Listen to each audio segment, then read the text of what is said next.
So post-transplant, how are you both doing now? Good. Yeah, really good. My energy is pretty good, and doing the best we can to stay fit. Working out in they've got a great exercise room here at the Kidney Suite.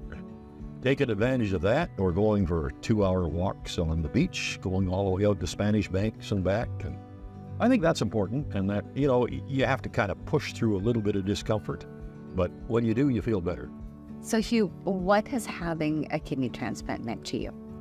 Well, over 2.5 years on dialysis, that is a big part of your life. That's 12 hours a week in the chair, plus an hour driving each way. That takes a huge chunk of time out of your schedule. When you realize that you're going to be free from that with a new, fully functioning kidney, that just frees up the possibilities so completely. Traveling was a bit of a complex issue. You got to set dialysis up in a lot of remote places. That doesn't have to happen anymore, and I'm still just kind of getting my head around that concept. I haven't had dialysis for 6 weeks now, and when we go home, I won't be making those 3 trips a day into Kamloops. Yeah. Well, the anti-rejection drugs, of course, are crucial, and as you know, if I don't take those, my immune system will immediately attack the new kidney. Billy got me a pill organizer that has each morning and each evening's dose right in there, so it works pretty well. When we get back to Kamloops, it'll be probably a clinic visit once every 2 weeks, and I think that gets cut back to once a month. My daughter, Ava, was diagnosed when she was 5. It was a long name, but it was basically acute renal failure. And that was a tough thing to hear. You think the worst and oh my God, but then you have to decide how your attitude is going to be almost immediately. Okay, great. Look at all the amazing nurses that we're meeting. Or, aren't we lucky that we get to spend this much time with our child? Having a chronic health challenge creates some challenges from a mental health point of view, being anxious about going to school, being different, hospital stays from time to time. So I pretty much spend most of the time either on my phone, watching movies, or drawing. I'll see what I have in here, I guess.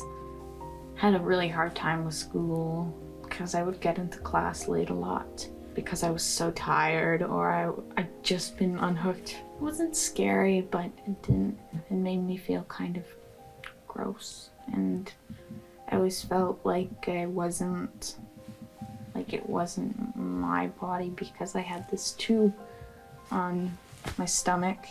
So it kind of felt like I was part of this machine, functioning with the machine. Without the machine, I wasn't functioning. In August of 2020, Ava received the gift of life from a deceased donor. There's people that are your friends, there's people that are family, there are people that you see at the grocery store and you have no idea that they might have a new kidney, or they might be alive because of that gift of life.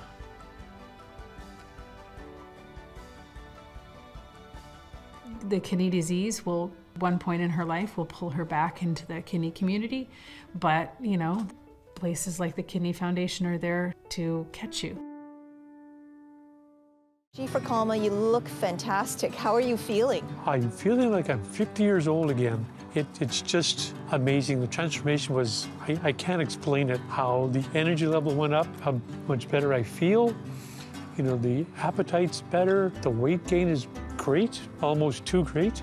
But I mean, it's the feeling of the energy boost that really, I guess, surprised me, how fast that happened. And just, there's the only way I can put it, the way that the transformation that happened so quickly thereafter. That's amazing. It's like going back, like you said, going back 10 years. So there's so much we can do now. There's so many things. We can look forward to doing stuff. We can go and visit our son without having to go, what day is dialysis? If we leave this time, we can be down there and at this time, and we have to race back for dialysis at this time. And, not having to do that is just, it's so different. What are some of the favorite things that are now back on the menu for you? That I could eat. Bananas, tomatoes. So in other words, I had a pizza because of tomato sauce. And we did that. We went down to a pizzeria and got a pizza made, and it was delicious. After 4 years, nice. I missed it. What else has changed in life? Energy level. I'm supposed to walk for 3 to 4K a day, and on a normal day I'll do maybe 5 or 6, and on a really good day I'll do up to 10 or 12. And the doctor went, what? And I went, 12K, you know, just walk around town. So, but that's nice to have that much energy. And I always remember that we talk about energy. I remember my last day of dialysis, we're walking back and I had to stop probably halfway up and lean on a building to have a break. And then I had to get my Francis, my son, I said, hey, you better take my arm and kind of pull start me here. You know, one of my goals was to not use that little elevator to walk up those 8 stairs. And as time went on, I did it. You know, and then now I just don't. Yeah, away I go. But again, these little goals that I made for myself were just I had to do it. I wanted to do it.